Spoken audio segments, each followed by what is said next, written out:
Vijana wangu na washauri, tafuteni pesa, fanyeni kazi, heshimu sheria, heshimu wazee, heshimu wazazi, heshimu ndugu zenu, heshimu kila mtu, na pia fanye kazi kwa bidii.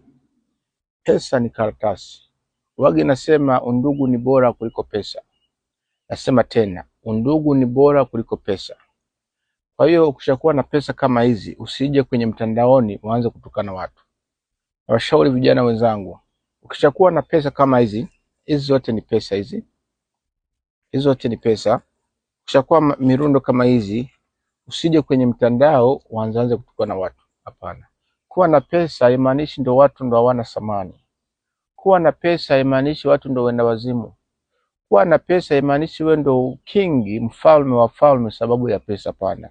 Pesa inamaanisha kuwa una kitu cha kula, una matumizi bora, una maisha bora, ndio unalala vizuri, unatembea gari nzuri, unaishi kwa nyumba nzuri, unavaa vizuri, kile unachohitaji unakipata. Ndio thamani ya pesa.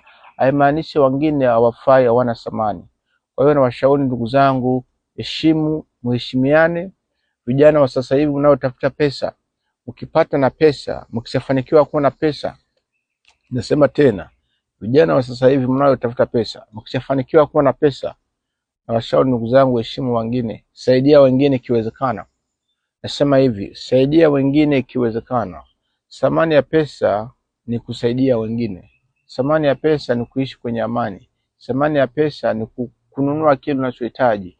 Thamani ya pesa ni kufurahisha familia. Thamani ya pesa ni kwa kulipa kodi ya serikali. Thamani ya pesa ni kwa kutoa sadaka. Thamani ya pesa ni karatasi hizi. Wanaozitengeneza zinarudi kwao. Hizi zote ni karatasi. Hizi ni karatasi.